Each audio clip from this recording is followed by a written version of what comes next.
Oh my god. Is how I will open this. Wow. I'm Adam. I'm Adrian. Welcome to Cast from the Crypt. Last night I had the experience that was 2021 M. Night Shyamalan's Old. His most recent movie, and glad to see he's continuing the 20-year drought. This movie! Wow. I told you. I was texting you while I was watching it. You had started yours a little later than mine.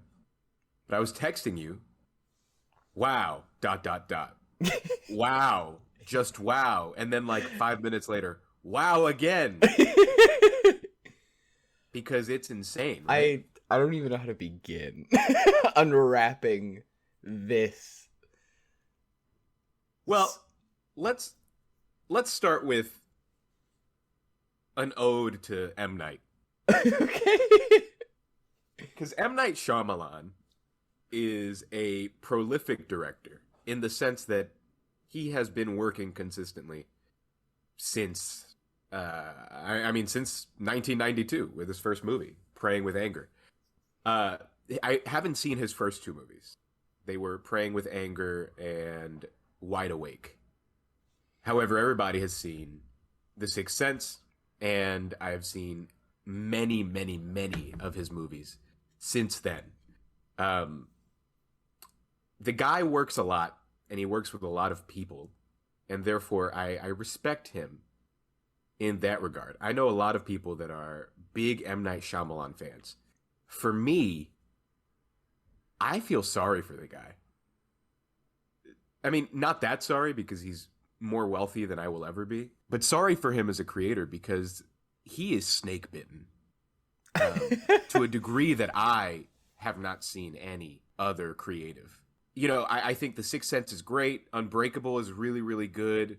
Signs is great. And then, in my opinion, he has not made another good movie since 2002 with the release of Signs. Some people like The Village 2004. I don't think it's a very good movie. But unequivocally, everything he has released since then has been critically panned or considered to be mediocre. And this movie's no different. This movie is exceptional in many regards. Yeah, it's different in that there's a lot more to talk about here than there was with a lot of his last flops. Yeah, there's so much happens. I'm sorry. There's a lot going on here. It's called Old. The basic premise is all these characters wind up on a beach where they age rapidly. So by the end of the day, they have lived their whole lives and die of old age. By the end of this movie, I almost died of old age. Because it felt like an Odyssean saga that I went and embarked on. Just getting through this whole movie and being subject to every crazy thing that happened. Every choice that I saw was like a choice. This movie is an hour and 48 minutes of choices. Yes. I will say right off the bat, this was probably one of the most entertaining movies I've seen this year, just because I was aghast the entire time. Was too. Wow. No, I mean, I'm just thinking about everything that happens in this movie, and I truly have to say I don't know how this was greenlit. I don't know how this script was accepted. It was like they had an idea, sure, and that's it. Yeah, they had an idea. I will say this. It's at least interesting. You know, I mean, there is some initial interest there.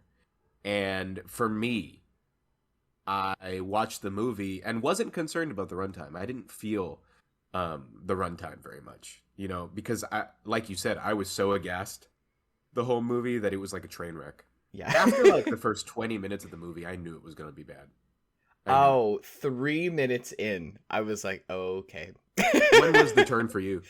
This is going to be really difficult to talk about, but I say can we just get into it and I can just stop and we talk about the things as we go along? Yeah. Okay. Well, the movie starts with a lovely family. We have Guy and Priska, a married couple, and Trent and Maddox. Trent is 6 years old. Maddox is like 12, I think, something Yeah, around she's those like ages. 11 or 12. Yeah, and they're going to a resort for a lovely family vacation. They pull up to this resort. They pull up like to the front of the resort, like fancy valet parking, and immediately it is like space resort. It was like the aristocracy in the Hunger Games. This resort. They get out and like the owner of the hotel like greets them, and they're just like some family, you know. He greets them at the entrance of the hotel, and he's like taking care of them personally. And immediately this woman who he introduces, her name is Madrid. She says, "We made cocktails based on the food preferences you selected before you came here." And she walks over with space cocktails. And that's when I checked out. That's when I was like, okay. For me, it was the very beginning when they're pulling up in the car and Maddox is singing to that awful, awful song. There's some like pop song playing. Oh, yeah. And the lyrics are they're burned into my brain. Cupid's an archer, his something something departure left us at the altar. It's bad, and she's not good. And I mean, I know she's a little kid, but like they went on way too long letting her sing like that, and then her mother pretending to like it. I was like, okay, this is bad. And then what's worse is that they bring it back later, and the singing is no better. But we'll get there. She says, her mother, after the Maddox is singing, she says, "I can't wait to hear what your beautiful voice sounds like when you're older." Oh, yeah. Spoiler alert, Yeah, it's come maybe on. worse. Come on. It's maybe worse. No, but that's when I was like, all right, I'm in for a treat. Yeah. I mean, I'd heard about this movie. This movie has a reputation, but... Does it? Oh, yeah, it does. It definitely does. I think I told you it would be... I didn't know if it would be as crazy as Ma, but it would be Ma adjacent. And this is absolutely Ma adjacent, which is very... Like, I didn't think I'd see that, but here we are. I don't know if it's quite Ma, because Ma's pretty... I mean, this is up there. It's pretty up there, though, yeah. It pretty really... ridiculous movies. I have to be honest. When I first saw the promotional materials for this movie, I was kind of excited because I want M. Night Shyamalan to do well. I think everybody's rooting for M. Night Shyamalan to make another big hit. He was such a force in the 90s and early 2000s. He made a few back-to-back hits, big, big hits. And now he is synonymous with just poor filmmaking, I feel like. And that's a sad fall from grace for a lot of people. It makes me sad, personally. And so when I saw the promotional materials for this movie, I was like, okay, maybe this is the one. I respected what he was trying to do with Unbreakable. I really like Unbreakable. It's a, kind of like a pseudo superhero movie starring Bruce Willis. And then he made Split, which you find out in the post-credits is an indirect sequel. And I wasn't very impressed with that movie. But it was fine. There were some good things. And then from what I've heard, I never watched it. I heard that Glass just kind of, it was the official sequel to Unbreakable that he made in 2019, I believe, fell flat on its face. And this was his follow-up to that project. So forgive me for being excited and rooting for him, but alas. Alas. It seems like the guy really just can't get it together. I mean, I'm glad this movie exists. Like, I really did have such a good time. I am too. Do you think M. Night's glad it exists? I don't know what goes through his head. Maybe he kind of knows, and he's like, well, I'm making movies. I'd love to see his ranking of his movies. I would too. Last night, I was browsing the web, and I wanted to see fans' rankings of M. Night Shyamalan movies. And truly, they are all over the place. Some people putting this movie at like number 2, number 3. Oh, this is number 1. for Or me. others putting others putting The Village at number 1 and then like The Sixth Sense at 10. There's a lot of diversity of opinion regarding this man's catalog. I think you and I pretty much see it the same way. His best work was years and years ago. But this movie sticks out because there is a lot in this movie that it is rookie filmmaker stuff. Yeah. Maybe worse than rookie filmmaker stuff at times. And the script is abysmal. Yeah, okay, yeah. Should we continue, actually? Because that brings me to, I get my next point and the next scene. They get to this resort, they're, exploring the resort, enjoying themselves. And Trent, the 6-year-old son, befriends the resort manager's nephew, who I thought his name was Mendeleev. It's Idlib, so I apologize. But we get a lot of scenes of them like running around, being friends. They're bosom buddies real quick. And at first they become friends, and the dialogue written for these children is incredible.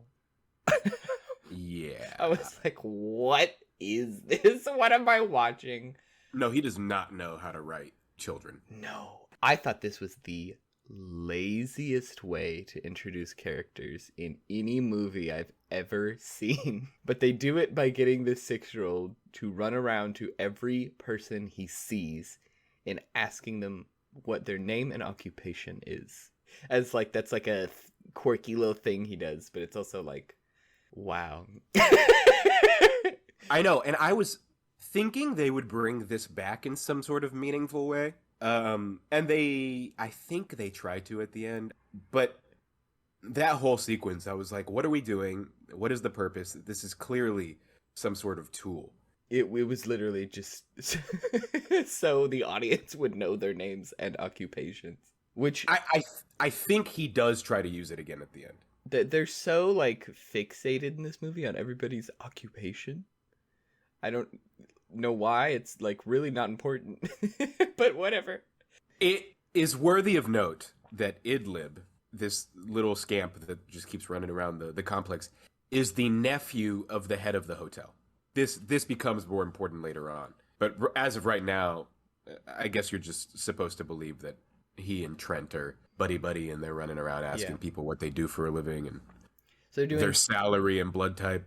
Yeah, they're doing kid stuff. They come up with like a secret code that they're writing, which they have the best handwriting out of any 6-year-olds I've ever seen in my life. Fantastic handwriting. Yeah. But they make some code, basically. He makes one for Trent, and Trent puts it in his pocket. And right about then, the resort manager comes back, and he's like, I just like y'all. You're a really nice family. I have something special for you. We're not supposed to tell anybody, but there's a secret beach at the back of the island in a nature reserve. And there's no way to get to it unless you take a boat or drive through this special path through the jungle. So, if you want, I could take you. It's the most beautiful beach in the world. And they're like, okay. And already, this is where I wouldn't. Would you have done that? Yeah, I probably would have. I don't think I'd want to be like, the only way to get there and to get back is to be abandoned in the jungle. And I don't think I would have wanted to be abandoned in the jungle. Later on, when characters start getting sick or whatever, they don't get help. And that's like, okay. Well, now you're that is true. I would have been thinking about that. I don't know. Maybe I'm too cautious. In a ideal world, I would go with the flow and go with that person. But the whole thing is that Priska, they keep asking her throughout the movie, how'd you find this place? How'd you find this place? And I think she like got a spam email is what it works out to be at the end. Like she got a spam email and answered it and look what happened. So I would not have done that. I probably would have gone to the Marriott like a normal person. And then, I'm cool. I'd go with the people that work there. But I would never have gone through the back channels like she did. So no, I wouldn't be in this situation, to answer your question. But I guess they find themselves in this situation. So they get in this man's van. And who's driving the van? M. Night Shyamalan. I hope he's a better driver than he is filmmaker. The man himself. This was like, in my mind, a cameo. because like you're gonna recognize him, of course. But it ended up being like a lot more than a cameo. Like, Yeah, it's a big cameo. he was front and Bold. center. It was more of a role than a Yeah. cameo. Bold of him. He's not very good. No, he's a bad actor. He's very dry and not interesting on screen. And so I was here for it. What a choice. Yeah. He couldn't have just like made himself serve a drink in the background. He No, had to be. Yeah, he had to have lines. He had to be in multiple scenes. God.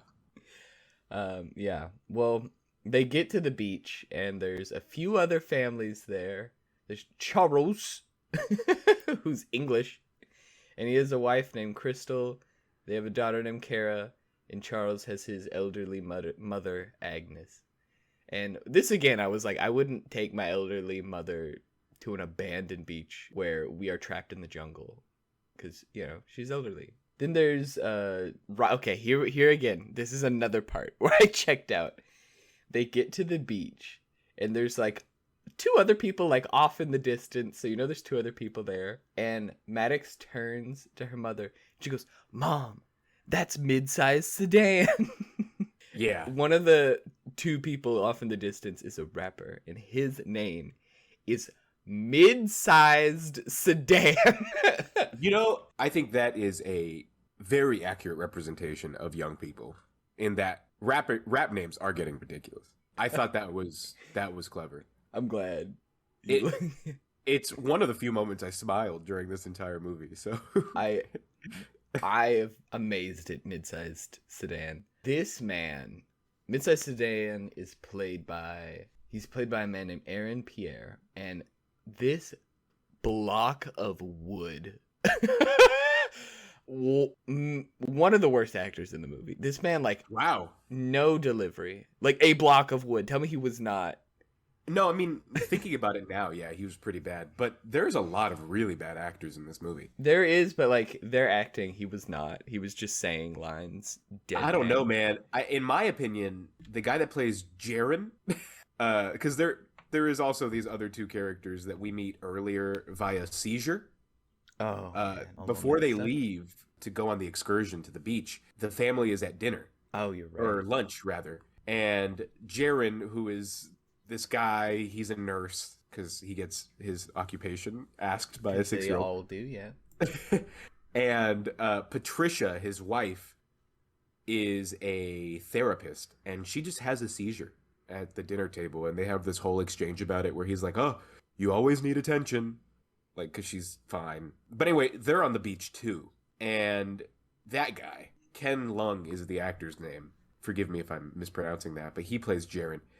He was also just cardboard on screen. I will give you that. Yeah, Ken Leung. I'm somewhat surprised to hear you say that, because out of all the actors in this movie, he was one of the few that I recognized. What's he in? From other work. He's in like a lot of stuff. Well, he's in Lost, and he's one of the cops in Saw, is what I know him from. I've sat in a lot of cars, but I'm not a Formula One race car driver, so. Okay. God love him. I recognized him at least. The best actor in this movie is the guy that I recognize is Rufus Sewell. He is the guy that plays Charles. And Charles. Unfortunately, he is actually a pretty good actor. He's in many, many, many things. He's easily the best guy in this movie. Yeah, I know he's like done work on Broadway, and he's also a pretty prolific Shakespearean actor. I don't know why he's in this. I guess the other biggest actor of note is Alex Wolff, who has come to prominence because he's in Hereditary. Right. He's Peter in Hereditary. And that was like a really big role, center of that movie. So like, okay, definitely on the up and up. I can see why they'd ask him to be a big part of this movie. His career is going good. M. Night Shyamalan approaches you, asks you to be in a movie. Why not? I don't know. I mean, at this point, I think you say hell no and you run the other way. Jesus. So I could probably chalk it up to the writing, because once again, writing for the 6-year-olds in this movie is crazy. And every line he has is like, what a crazy thing that someone would never, ever say. So I could probably give him a pass for that. Yeah, the writing here at best is inconsistent. That's a good word for this whole movie, is inconsistent. I mean, I would say it's consistently bad. That's but true. That's true. at the very least. But the writing is inconsistent in that they fail themselves from the beginning. You have a plot in which people are on a beach and they are aging rapidly. The problem with this is that the characters that require the most investment, or the ones that are propelling the story the most in the beginning of the film, are the parents. And you need them to stick around longer. So while the kids are aging really rapidly in this movie, it seems like the parents are just stagnant. So much so to the point at the end when they die of old age, they maybe have a few wrinkles painted on. They don't actually look much older. They're acting older, but other than that, it's not very well done. And the writing for these characters, because they are just aging physically and not aging mentally, they do their best to keep the dialogue, I guess, childlike. But once the old characters die and the kids are left and they're aging rapidly, you need them to propel the story now. And they are not intelligent enough. They truly just are not developmentally able to make these decisions. And so, I don't know, it just all felt really inconsistent to me and not particularly well done.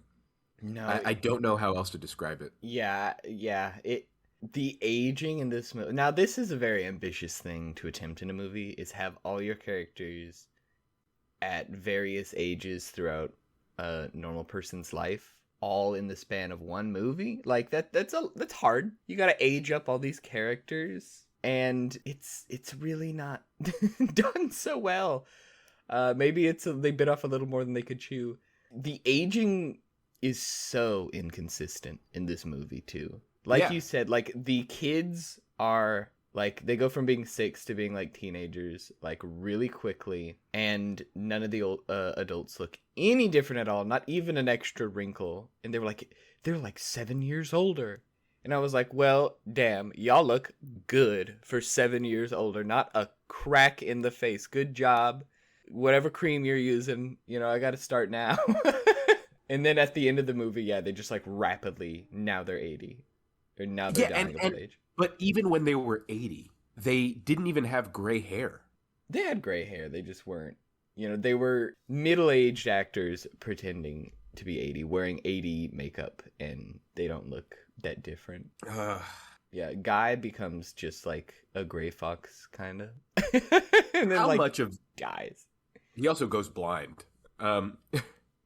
How much of this can be chalked up to the pandemic? Because this was filmed just as stuff was getting really, really bad. And I don't know, maybe they had to rush production, or maybe this was always just doomed to be a bad movie. I think I can't imagine a world where this was a great movie. The writing is probably like what sinks this battleship alone. So Yeah, that's true. I have to agree with that. This is a really weak script. There were lines that I cringed at consistently. Yeah. That was also consistent. There you go. Oh yeah. The name and occupation thing. Shall we continue down the winding road to insanity that is this plot? Yeah. I think right off the bat, they're running around, and then 6-year-old Trent finds a dead girl, just the corpse of a drowned girl washing up on shore. And I didn't put 2 and 2 together, but this was evidently the girl Midsize Sedan was with. We don't know how she died. Midsize Sedan is like on the other end of the beach, though, than this body. So I was like, okay, well, I really did not connect the two, but evidently you're supposed to. So they're freaking out. They call over the adults, and there's, Charles is a doctor. He's, looks at this body. It's just a body. Not bringing that back. And then immediately now the characters are pitted against each other. Charles is blaming Midsize Sedan, is really suspicious of him. And then Midsize Sedan, they're like, what happened? How did this happen? And Midsize Sedan's like, I don't have to tell you anything. And then later we learn out that like he doesn't know what happened, and like she must have just like swam too far and drowned. and he had nothing to do with it. And I was like, well, then why was he? Like, Yeah, they try to set up in several moments that Charles, especially as he gets older, becomes more paranoid, and his paranoia is largely racially charged. That's something they hint at. And I guess this was foreshadowing, because Charles is very suspicious of mid-sized sedan. We learn his real name later, but it's not nearly as fun. And he like keeps him on the beach, but he can't leave the beach anyway. You're right. He could have just said, "Hey, I had nothing to do with it." No, I was like, why are you acting like this then if you're innocent? Maybe, nah, you know what? I'm not even going to throw him a bone. Yeah, his nose starts bleeding as all this has happened, and they're like, his nose is bleeding. And then somehow that's like evidence against him. Yeah, they're like, his nose is bleeding. He must have been hit in the struggle. But like his They're, nose like, is over here fine, writing though. It's novels. not like broken or anything. There's No, no bruises. Clearly just a nosebleed. Yeah. It's a little nosebleed. It's fine. He's doing all right. So the kids are teenagers now, and they're like, okay, we need to get our kids to the hospital because they're suddenly really old. Meanwhile, they're all freaking out. Agnes, Charles's mother, is like, she's been having like breathing problems and you know, a lot of things are kind of going wrong. And suddenly, Crystal, who's Charles's wife, runs over to everybody gathered around that body, and she's like, Charles, your mother, something's wrong with her, and she's calling for you. And Charles, like, is really nonchalant, casually kind of saunters back to her. And, like, you know, it's like, damn, dude. He goes over to her, and she dies. Like, right then and there. And they're all freaking out, trying to figure out what happened. And that's when Priska looks at Guy, and she says, you have wrinkles. And I guess this is the moment where they realize they're rapidly aging, and they don't know why. I mean, in truth, they do, I guess, kind of figure it out, and they chalk it up to that ridiculous... Oh, I can't wait to get into that. natural solution. What they are able to deduce, because you've got a doctor here, and Charles is sort of at the forefront of every discovery early on, is that every 30 minutes, a year passes. So they are aging 1 year every 30 minutes, roughly. Yeah, so let's say 24 hours in a day, that's 48 years. Now, this is not the rate at which they age. No, they age really inconsistently. Yeah, days pass during this movie, and they do not age that much. But that's okay. That's neither here nor there. You know, I didn't watch this movie expecting consistency or a decent plot. Especially by this point, I was like, okay. Okay. Yeah, so they're freaking out because they don't know why they're aging, so they try to leave, and they find out, I think Charles and then later Jaren figure out that if you try to leave, you black out, and you wake up back on the beach. Like, evidently you black out, you turn around, you walk to the beach, and then pass out. That doesn't really ever get explained. I guess it kind of does, but not really. It's the magnetism and the equator or whatever. Yeah, whatever. So Charles is, being strange, and then suddenly, like, they're all freaking out, trying to figure out what's going on. Suddenly, Charles slashes at mid-sized sedan. I don't even remember what. Like, there was really no good reason. And mid-sized he's sedan, just angry. Yeah, he's just, like, angry and, no real reason. And mid-sized sedan's freaking out because he's been cut in the face. And he's like, oh my god, my face, I'm crazy, I'm bleeding. And they're like, please, we need to look at it. We gotta clean up your wound. And he acts like he's like, my face is open. My cheek is open. Like, they act like his cheek is, like, cut in half and you can see his teeth. But, like, it was a cut. Yeah, it's not a big cut. It's gonna leave a scar, but, you good. He's like, there's a hole in my face. Yeah, he says, that's what he yells, is there's a hole in my face. And it's just like a cut. But, maybe that's just his character. Maybe he's just a little dramatic. But he removes his hand so he can look at it. And it's just a scar. The injury healed so quickly. And this is a thing that's now a part of this movie that also doesn't really make sense.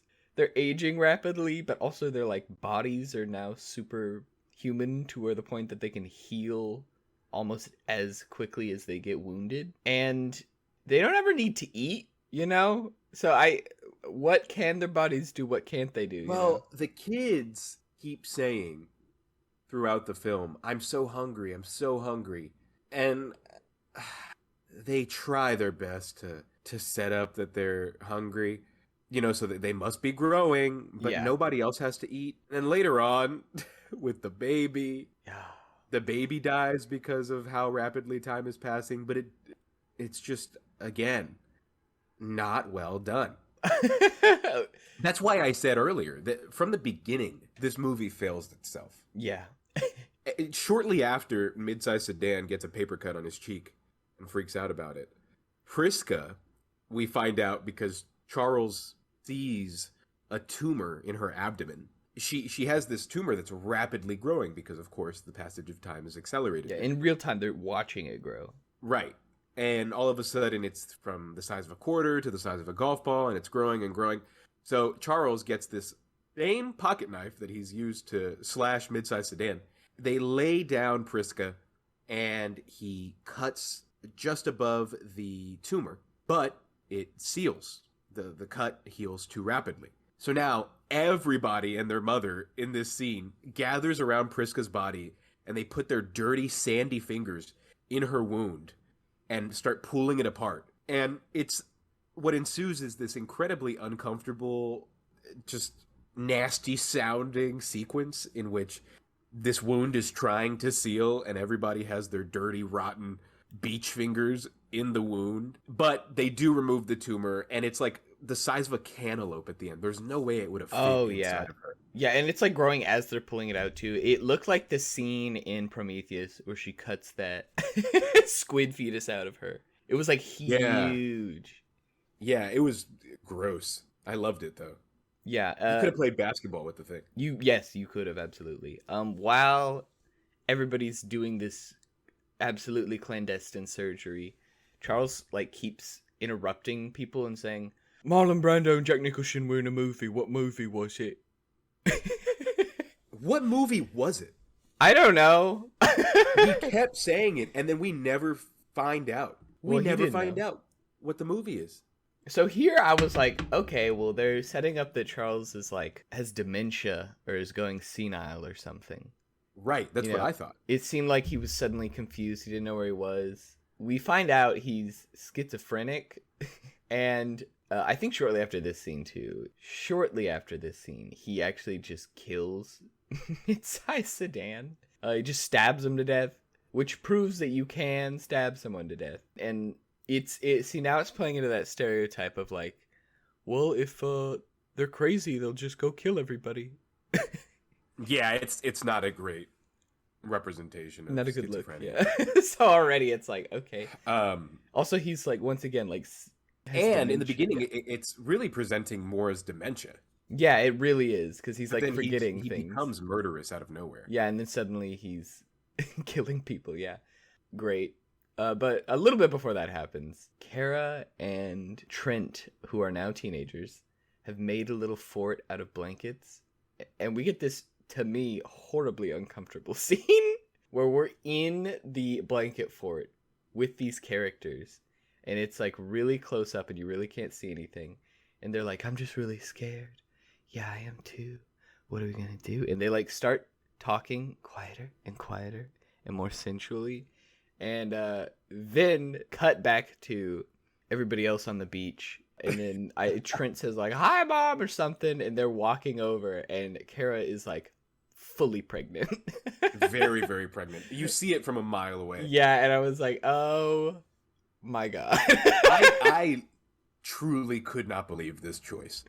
Once again, checked out for like the fourth time. When she waddled out pregnant, mind you, they've changed actresses, of course. This new Kara is played by Eliza Scanlon, who I believe is in Little Women. I could be wrong, but whatever. She's now the new Kara, and the new Trent is Alex Wolff. So they are no longer teens. I think are we supposed to buy that they're 20-somethings? I think like they're teens to 20-somethings. Okay. Yeah. Yeah, but they don't age when they're aging. Now they're pregnant. Yeah, now she's pregnant, and she eats in what was the most disturbing scene to me. She's eating like pasta with her fists, like just with her hands. And I don't care if you're 6 or not. You wouldn't do it. Don't eat the pasta with your hands, you animal. Get out I of gotta here. agree. And then I she's gotta like, you want agree. some? And offers him a fistful of noodles. And she's just like eating it's so gross. And I guess it's because she's pregnant, so she's hungry. But once I love again, that that was the most disturbing scene to you. it really was. For me, this was clearly just for shock value, Oh, the yeah. whole pregnancy thing, Oh, yeah. because she walks out, she's pregnant, and then in a matter of minutes, she goes into labor, and then the baby dies. Yeah, the baby is There's born. no stakes. Oh, that's another, once again, checked out. The baby's born. She pulls the baby out of this girl, and they're like, oh, it's a baby. And they put it down on the blanket. And then she was like, I don't know what happened. I pulled the baby out of her and I put it down on the blanket and it just closed his eyes and quit moving. And then I think Jaren, like literally from off camera, yells, he died of lack of attention. Yeah, which what the hell does that mean? I laughed so hard at that. No, it was ridiculous. And okay, if the baby died from the rapid passage of time, because that's the in-movie reason that they give us later, how did the pregnancy succeed? Yeah, why didn't he die as a fetus? Why didn't... It's just ridiculous. There was nothing making sense. I don't know. I don't know. They couldn't have a baby, basically. Which, imagine this movie if they didn't kill the baby. And then by the end of the movie, they had like a 20-year-old baby. That's what I thought they were going to do, but clearly it was just them trying to throw a curveball at us. Yeah. And it didn't work. I want to meet the person that watched this movie and was devastated by like the baby thing. It's sad, it's a baby, but at this point, you haven't gotten attached to any of the characters because save for the 6 adults, none of them are played by the same actor for more than like 30 to 40 minutes of screen time. And B, they're bad. Yeah. So you just don't care. So by the time she goes into labor, the rules don't make sense and you are just not with it. I can't see any other reason they did this other than shock. Oh, it was absolutely just shock. So much of this movie is just shock. Gasp. Yeah, that's all. While Kara's giving birth, Trent is talking to his mother, and he's like, I'm going to do the right thing. I'm going to marry her. And, like, a 6-year-old would not have a concept of that, but whatever. Meanwhile, that dead body who Midsize Sedan was with, I don't even know when this happens, but they discover that, like, it decomposed rapidly, and now it's just bones. When the baby dies, Trent is, like, horrifically upset that his son is dead. Really. Even though he likely has no concept of yeah, fatherhood or even maybe death, but death. But then, and here's another thing. Through Kara, when both of them have aged really, really rapidly, and we have new actors playing the 2 smaller kids, they show her, and later on, Maddox, talking about how the way they see things and the way they think has changed. Right? So you're getting some idea that maybe their minds are changing as well as their bodies, right? Maybe they are actually maturing intellectually. But no. Trent, throughout the whole movie, is like, Mommy! He's 6. Well, I think it's like, your brain changes as you get older, like, hormonally. He's different. I think that's what that is. I don't know, man. So from this point on, I'm going to say things that happen. I don't think the chronology is going to be quite right. Just because, like, at this point in the movie, everything that happens is kind of unrelated and doesn't matter to the plot's progression so much. Like, they basically just start dying and stuff just goes wrong and they're all isolated incidences of, oh, this is happening now. Oh my God, now this. And oh, now there's a baby and, yada, yada, yada. So I think at this point, Jaren is like, I think if we swim to another beach, we could get help. And they show this, like, National Geographic B-roll of, like, waves crashing over, like, jagged rocks. Like, there's no way you could swim or survive through it. Like, not even a chance. And he's like, I'll see if I can't get help. He starts swimming towards that exact beach. And we were like, okay, well, that's the end of him. You already knew. There's, like, no way he would have made it out. No Even way. if the rules of this beach didn't apply. Yeah, like, ridiculous. Then I think Trent and Maddox, this was my favorite part of the movie. Discover the notebook of one of the previous victims of this beach, I'll say. And I don't know who this person is, but they somehow have figured it out. They somehow know how the beach works and why it's all happening. And they don't give any explanation as to why this mystery person knows all this. No, they don't. And nor do they explain why it's so damn well written. It's like the beach. I wrote it. Thank God for that. And when I just want to preface, when I say well written, it's far too eloquent for somebody that wrote in a journal and for somebody that is literally dying with the passage of every half hour, you know? Yeah. But please. So I heard the reasoning why, and I like tried to write it down. I don't know if this is exactly verbatim, but I wrote down, they were like, oh, we found out why it's happening. All right. Are you ready? Here we go. Magnetism of the earth in this exact spot and the rocks on the beach, submerged in water for thousands of years, deposited with special minerals, cause the aging effect. And that's almost verbatim what she says. I am currently picking up a tomato and revving my arm back so I can throw it at the screen. Was that not the most bullshit explanation? Oh, it's really bad.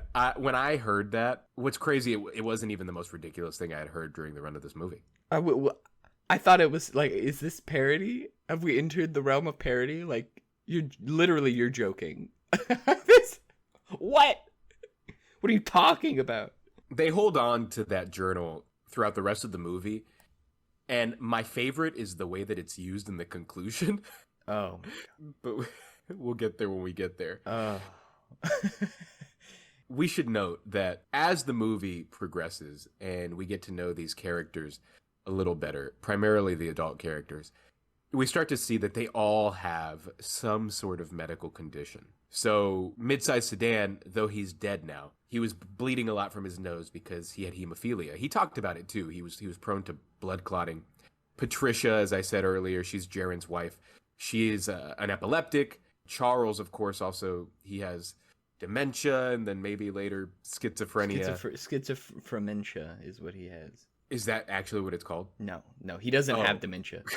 He's just supposed to be schizophrenia, and they don't know what schizophrenia is. Yeah, and Crystal, who is his wife that we've barely talked about, even though she becomes a much larger part just after this, really. She has hypocalcemia. How do you say it? Hypocalcemia? Hypocalcemia. Oh, thank you. I've never heard of that in my life. But me neither. That's what she's real. Got. Yeah, no, I believe it's real. I love his wife too. I don't. But I'm glad. She's basically just like, trophy wife. Because she's a trophy wife, she's like obsessed with how she looks. And so like as everyone's aging, she's like having an existential crisis because she's like getting wrinkly. But like meanwhile, Mid-Sized Sedan has been stabbed to death by her husband. Yeah. A woman has real drowned. Things are happening. Yeah, people are dying. A baby was conceived, born, and died. And like she's like, I'm old. No, Not I'm just wrinkly. A baby. Not just a baby. Her child's baby. Yeah. Her quote unquote granddaughter. Like she has a child. The child is aging rapidly. Yeah, but she's like, she has run off because she has 3 wrinkles on her forehead. Yeah, she like literally runs off. There's like this weird like kind of cave system. And she like hides in them because she thinks she's too old and ugly and hag-like to look at. And she literally has like a shawl that she wears over her face so no one can see her. And it's like ridiculous. So ridiculous. My favorite is the way that they age her. Like they've got some hastily painted on wrinkles and then like they made her mascara run. Yeah, literally they just like make her makeup a little messy. It's rough. And at one point, Charles looks at her and he goes, "Put some makeup on." I was like, "What? What?" I mean, trophy wife. Okay, but this is once again like adding to the fact that Charles is not schizophrenic; he has dementia. Like, he doesn't realize the situation. Okay, whatever. He also has a wicked case of asshole. Like that's his biggest problem. Yeah, he absolutely does. Yeah, he's just a POS. Yeah.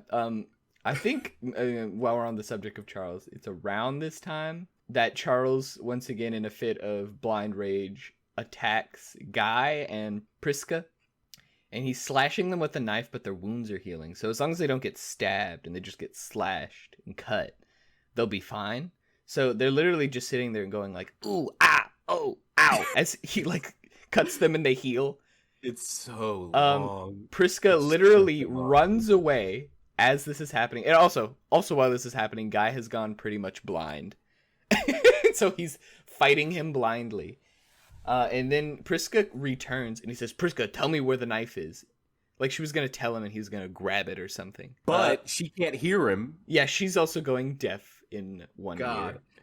We have to also discuss the fact that at this point, Priska and Guy are on the beach, struggling with Charles for the knife, while Trent and Maddox are in this, like you said, this weird cave system, trying to, I don't know, spy on Charles's wife.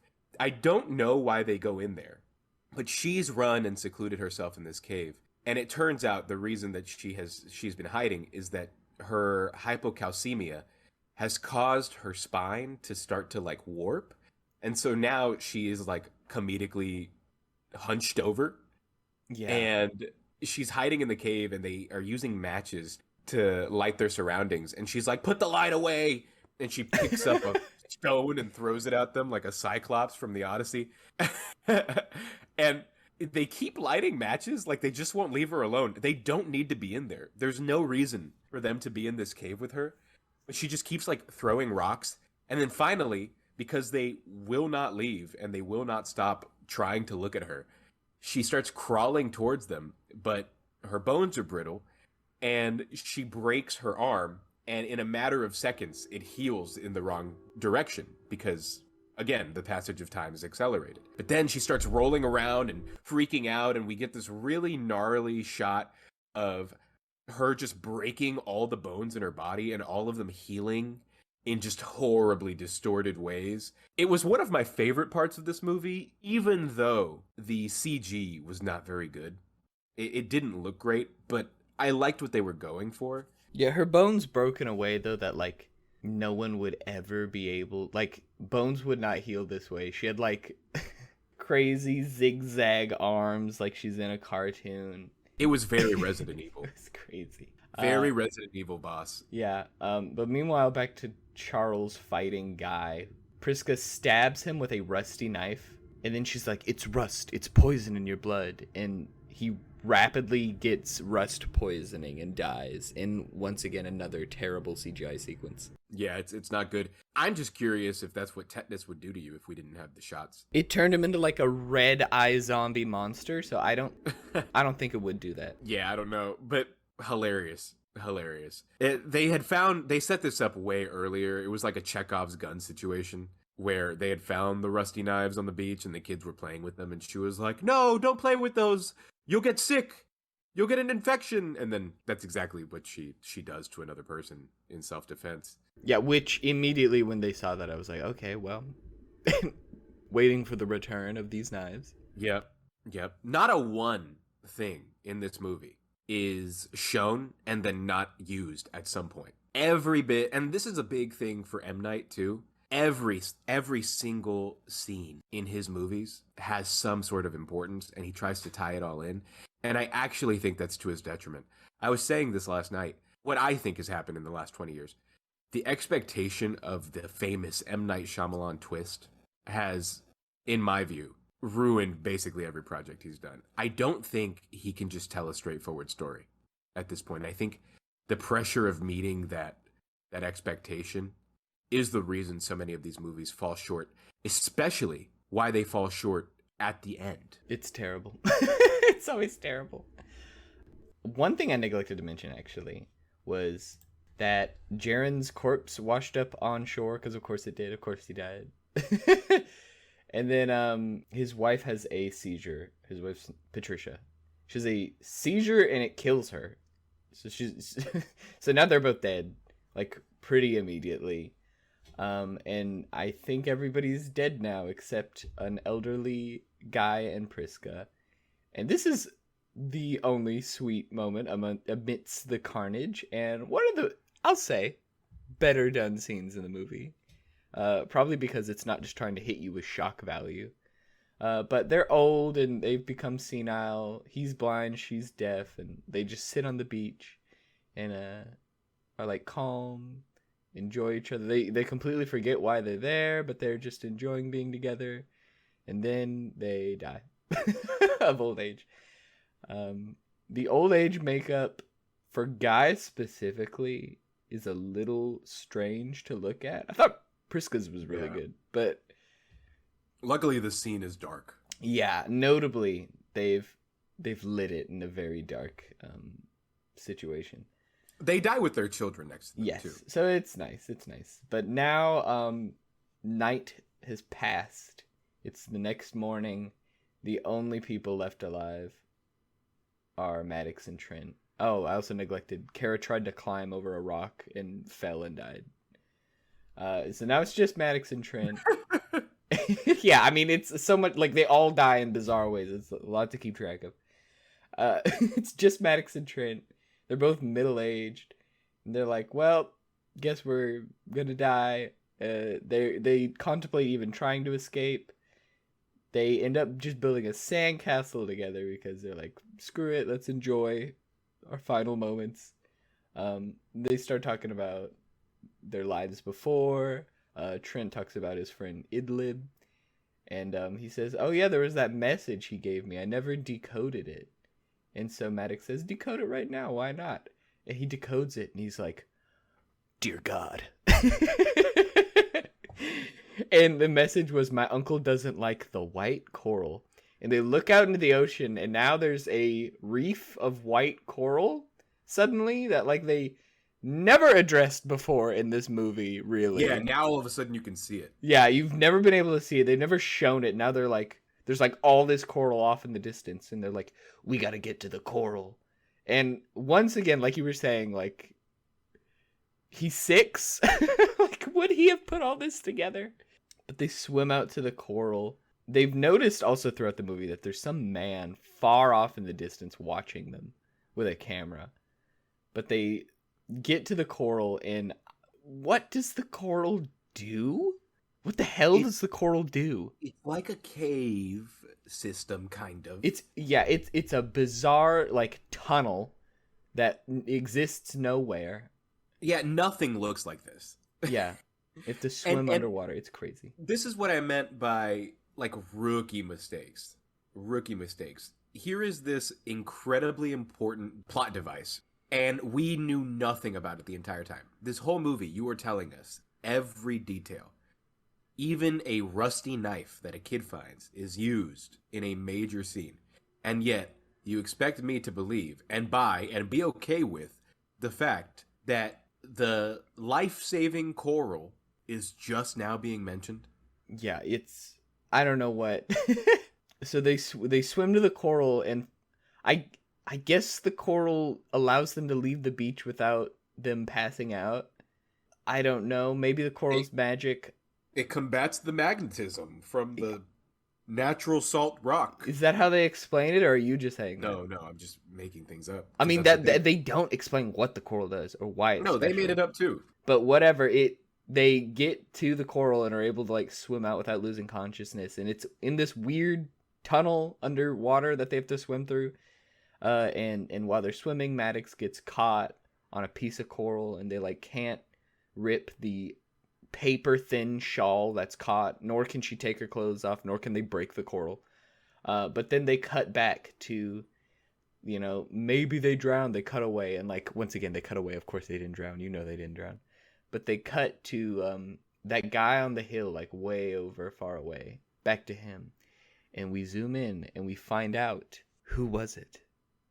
It was M. Night Shyamalan the whole time, filming them. And he like whips out a walkie-talkie and he's like, yeah, they're all dead. I'm going to come back now. Yeah. He's like, Trial 73 has concluded. Yeah. That's what he says. In a very, you know, M. Night Shyamalan saying that. It's more like Trial 73 has concluded. Like in his like nerdy, bland voice. You're tearing him apart. God, well, just stop putting yourself in movies, especially to this degree. Yeah, well, because it began seemingly like just a cameo, and now it's like, okay, well, are you a part of the movie now? Leave it at that, dude. Leave it at that. You are not a good actor. Anyway. Yeah. But we find out the reason people are dying and the reason they keep abandoning people on this beach, the reason for all of this is so they can have medical trials happen in the span of a day instead of the span of a lifetime. That is the whole reason. It's a pharmaceutical company. They give drugs to, that's why all of them have some ailment, is they give them a new drug and then they send them to the beach and then they all die and they can find out like, oh, did the medicine work or not? They find out that the medicine they gave Patricia, who was having seizures, managed to prevent her from having a seizure for 16 years. She did die of a seizure, I will point out. But they act like they cured epilepsy. Yeah, they like toast to her and everything. Yeah. And then they do this like, which I did enjoy this part, but at the end, the folks that are in the lab, they're like, a moment of silence for the patients of Trial 73, as though they didn't just murder them. But I did like that disconnect. So then we go back to a new family has come out of a car at the front of the hotel. The hotel manager's personally greeting them. Madrid has made special cocktails based on their previously selected food preferences. And someone bumps into her and spills the cocktails on the ground. And I believe they imply that, like, the medicine is in the cocktail, which, okay.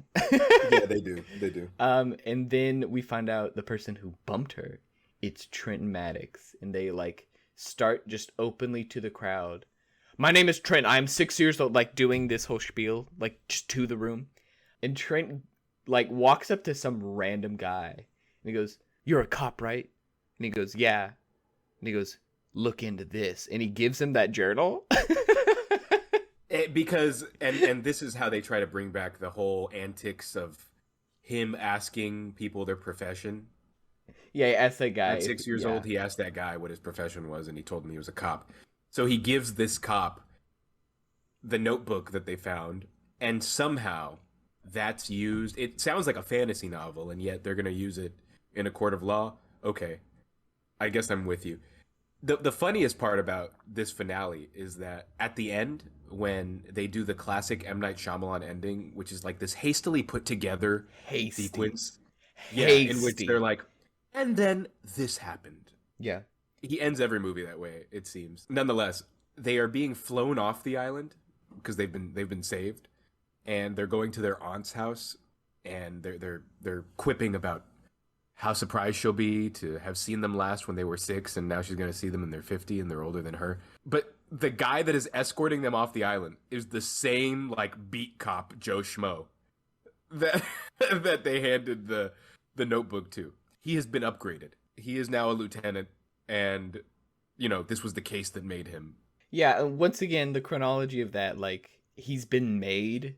Like, they blew the whistle on all this, and, like, the pharmaceutical company, like, was destroyed, the lab was destroyed, everybody found out, but then they fly them off the island? Like, how many days have passed? I don't know. But yeah, the pilot, I think, says to Trent, "How's your aunt taking it?" And Trent goes, "I don't know.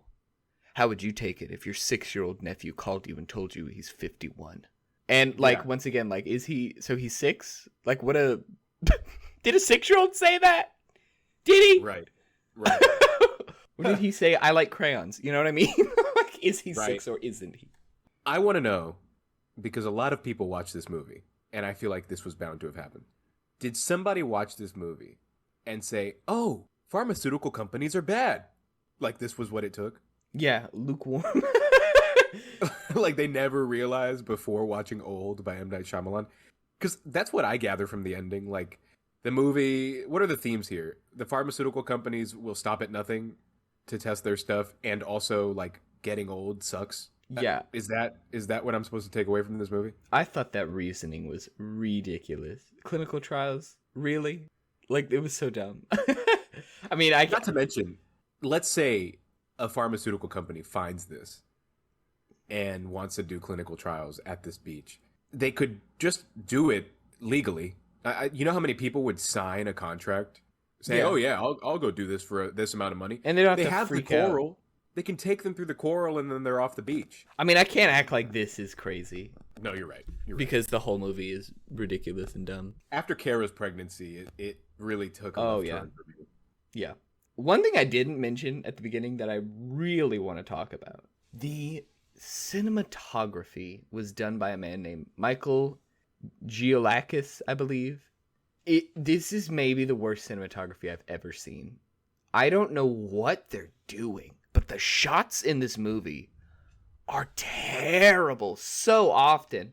Like, so many times, unnecessarily, it's like an extreme close-up on a portion of a person's face, like, for no reason, and it doesn't make, like, two people having a conversation. One of them, it's like, you see their chest and their head like it's normal, and then the other person, it's an extreme close-up of only their left eye. And, like, why? Good God, why? There's a scene where some characters are running, and they get the cameraman to, like, shaky cam as if it's a found footage film, run with them, and, like, you cannot see what's going on. The cameraman is being really weird with it. There's another scene where Guy chases after Charles, and for whatever reason, we get a GoPro view of his chin as he's running, and, like, what is going on? Like, this might be just as sinful as all the BS that happens in this movie, is how terrible these shots are. You hear the worst part about this? What? This is the same cinematographer that worked on It Follows, which is a really well shot movie. And the same cinematographer that worked on Us, which is also an incredibly well shot movie. What was going on with this? I don't know. Maybe what happened with this movie. Maybe I can't chalk it up to him. Maybe, I don't know why. I don't know. I mean, those could have been M. Night's ideas. I mean, I don't know. They could. Or maybe this was just a dud in his scrapbook. It was like the most nonsensical cinematography I think I've ever seen in a movie. So shoddy. There's a scene when the kids are growing up. Sometimes I understand why they wouldn't show them. It's because, like, you have to show weird. Like, how are you going to show him when he's 8? And it's not that same kid. Okay, that makes sense. But when they do it, they, like, there's one scene where Kara and Trent are talking, and you see blurry limbs in the background that you assume are Trent's, and then an extreme close-up of the corner of the back of Kara's head. And, like, why? Why? It's so weird and terrible. And why with the extreme close-ups, like 20, like just every other shot, extreme close-up of a body part of someone who's talking for no reason, seemingly no reason. I don't know. The blind vision too, like whenever they go through Guy's eyes and they're showing everything he sees, it's really bad. And there's this one scene that they're clearly trying to do, like, a horror shot, and it's when Charles is chasing them with the knife, but he's, like, crawling towards them. Oh, and yeah. You just see, like, a blurry figure crawling towards Guy very quickly from his POV. I think they probably thought that was awesome. They did, but it was not very good. No. Why was he crawling? I don't know. Two legs that aren't broken. He aged. He's so old. I guess. He can't walk. Guy literally goes, like, blind, and he never tells anyone also. I don't know why. Whatever. Well, Priska never tells anybody she went deaf. Yeah, I don't know. This whole movie, I don't know. It's so ambitious. It has such a big cast, and it falls right on its face. The budget for this movie was $18 million, which maybe for some movies wouldn't be a lot of money, but I think for this movie, it's enough. It should be enough, but it's terrible anyway, and it looks bad. It made a lot of money though. 90 million in the box office, 18 million budget. So yeah, what's most interesting to me is that it made a lot of money after a pretty slow, like, opening week. Maybe that's what it was competing with. Also, the global pandemic wreaking havoc on the box office, but it didn't do too poorly after it was all said and done. Yeah, I think it might be because, like I said, this movie has a reputation. Yeah. It's like how Yeah. Ma did really well. It's funny. I hadn't heard much about it. I've heard a few things. I can see why. Yeah. M. Night, everything he does, there is a community of people that watch every movie he makes. I don't watch every movie he makes, but I've seen many of them, and yet another dud. He is on a 20-some year drought. He is on quite the streak. Yeah. M. Night. And this isn't even his worst movie, in my opinion. I feel like they got an orangutan to fill this movie. Like, I'm not joking. Adrian, I'm completely serious as a shark attack when I say this. I'm so serious. You could teach an orangutan to film a movie better than this. Jesus. Like, you could teach an orangutan to hold a camera. If you can teach an orangutan to drive a golf cart, you can teach one to hold a camera and be steadier about it than whoever is behind the camera in this movie. I'm not kidding. What a note to end on. Yeah. That's I think I've said my piece. If you want to watch the train wreck that is this movie, it's on HBO Max. I don't know why it's on there. Maybe just for a limited time, but it's there. Yeah, I watch this movie and be amazed. just watch it so your jaw can hit the floor, because it's a ride. It's a ride. It's by no means the worst movie we've covered, but it's pretty uniquely bad. That is a good way to describe it. It's bad in a unique way, for sure. Yeah, absolutely. It was amazing, though. I'm so glad we got to watch it and talk about it. Me too, buddy. Me too. Okay. Well, thank you for joining me, Adrian. Thank you. Thank you, everybody, for listening. Goodbye.